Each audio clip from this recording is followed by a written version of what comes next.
직장 내 성희롱과 관련된 최근 판례 동향 소개해 주시죠.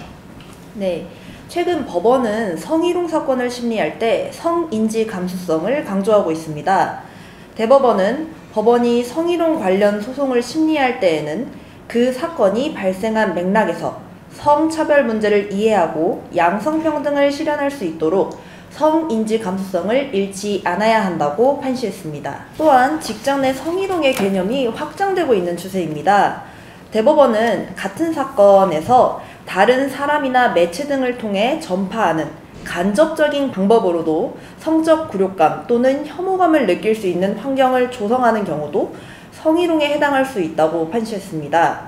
따라서 가해 근로자가 피해 근로자에게 직접 성적 굴욕감 또는 혐오감을 느낄 수 있는 말을 한 경우는 물론 가해 근로자가 피해 근로자가 없는 자리에서 이러한 말을 다른 동료 근로자에게 옮겨 전하고 유포한 경우에도 직장 내 성희롱이 인정될 수 있습니다. 직장 내 괴롭힘과 관련된 최근 판례 동향 어떤가요?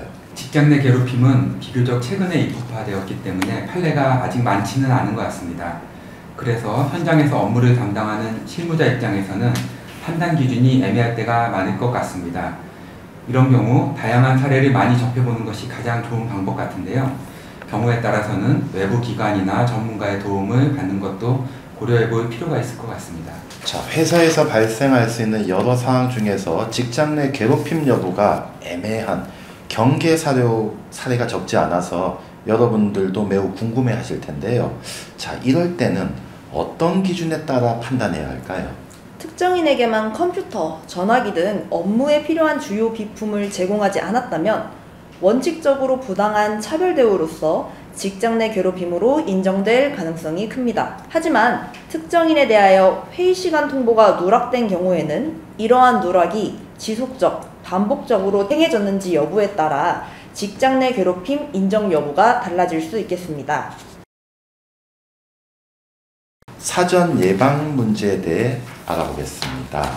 직장 내 괴롭힘, 성희롱을 예방하기 위해서는 어떻게 해야 할까요? 제일 중요한 것은 예방교육 같습니다. 우선 회사 구성원 전체에 대한 예방교육이 필요합니다.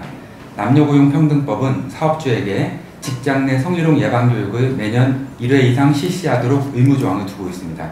그리고 이를 실시하지 않았을 때에는 과태료 처분을 하도록 규정하고 있습니다. 직장 내 괴롭힘과 성희롱을 예방하기 위한 예방교육 외에 또 어떠한 조치가 필요할까요? 직장 내 괴롭힘과 성희롱을 근절시키겠다는 경영자의 의지와 관심이 중요하고 이러한 업무를 담당하는 부서와 직원을 지정해서 운영할 필요성이 있습니다.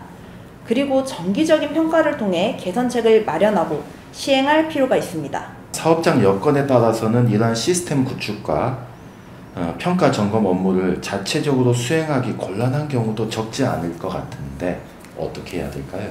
네, 사실 이런 업무는 전문성, 경험이라는 측면 말고도 자칫하면 공정성 시비가 발생할 수도 있기 때문에 객관적인 외부 전문가의 도움을 받는 것도 한 방법이 될 것 같습니다. 대류가조는 기업 내부 조사 업무를 통해 축적된 노하우를 토대로 직장 내 괴롭힘, 성희롱에 관한 체크리스트, 심사 기준을 마련해서 현장 점검과 함께 기업이 필요로 하는 컴플라이언스 서비스를 제공할 예정입니다. 직장 내 성희롱이나 괴롭힘이 발생한 경우 사업주가 취해야 할 조치와 관련하여 실무상 특히 유의해야 할 사항 어떤 것이 있나요? 네, 제가 보기에는 비밀 보장이 가장 중요할 것 같습니다. 남녀고용평등법, 근로기준법 모두 사건 조사자, 이를 보고받은 자, 조사 과정에 참여한 자 등에게 비밀 누설 금지 의무를 부과하고 있습니다. 따라서 이러한 사람들에게 비밀 유지 의무를 고지하고 또 비밀 유지 서약서를 서면으로 받아줄 필요가 있습니다.